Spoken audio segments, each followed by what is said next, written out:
You type AdamW on autopilot every time you train, but ask to explain what it actually does. Do you freeze? Today we crack it open. How an adaptive optimizer updates weights and the one almost everyone gets wrong. Why weight decay stays separate from the gradient. First question. Let's start with the intuition. No equations, just say it out loud. How does an adaptive optimizer like AdamW actually update a single weight in one step? You have 10 seconds to think.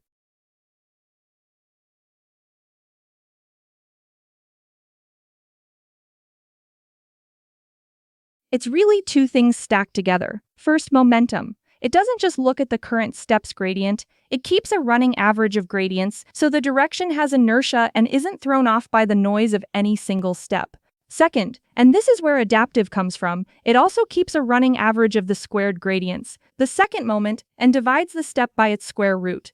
So a parameter whose gradients have been large lately gets a smaller effective learning rate, one that's been small gets a larger one. Every parameter takes its own step size, not one global rate. And a detail people skip, both running averages start at 0, so the first few steps are badly underestimated. That's why you do bias correction, to scale them back to a sane range, or the effective step at the very start blows up. Direction, per parameter step size, and a fix for the start. That's it. That's a clean picture. I'm curious how you see the next one. A lot of people trip here. Why keep weight decay separate from the gradient instead of folding it in? You have 10 seconds to think.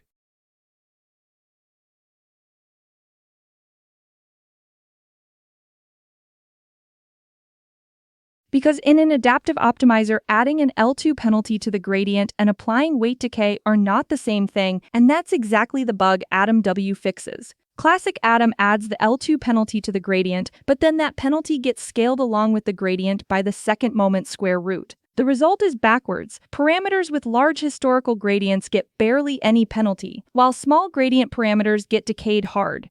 You want the opposite. Decay should be even-handed. AdamW's fix is blunt. Don't put it in the gradient. After the adaptive step is computed, shrink the weight directly by a fixed fraction. Now decay is decoupled from gradient history. A nice side effect, weight decay and learning rate no longer fight, so you can tune them independently and save a lot of trial and error. Good. Let's push one level deeper on that. You said large gradient parameters get less penalty. Can you spell out what that uneven decay actually costs you? You have 10 seconds to think.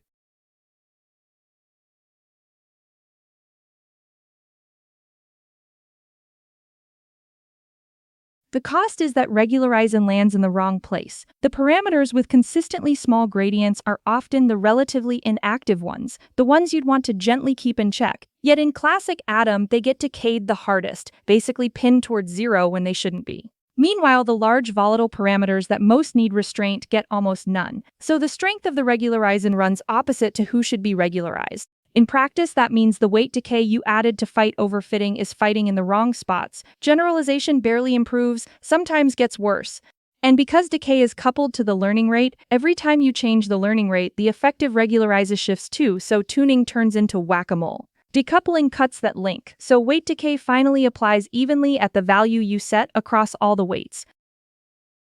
Alright, let's look at it from another angle. Here's a symptom. Someone changes the learning rate and training blows up right at the start. Loss flies off.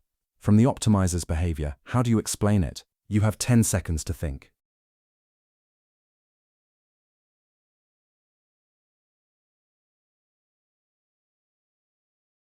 Blowing up right at the start. My first instinct is the second moment's cold start. Like I said, the running average of squared gradients begins at 0, and the first few steps have too little to go on, so it's badly underestimated. If bias correction isn't done well, or isn't done, that denominator is tiny. The effective step size gets blown up to something astronomical, and you take one giant leap off the cliff. Add the higher learning rate you just set, and you've poured fuel on it. There's another common trigger. Gradients are large early, while the second moment hasn't caught up, so small denominator, large numerator, step out of control. That's why almost everyone pairs AdamW with warmup. Ramp the learning rate up slowly at first, giving the second moment time to gather enough samples and settle. Adaptive isn't magic. Its adapting needs a few steps to warm up, and the most fragile place is the very first few dozen steps. Last question. Bring it home. In practice, how do you get the most out of Adam? When do you reach for it? And how do you set weight decay, learning rate, and warm-up together? You have 10 seconds to think.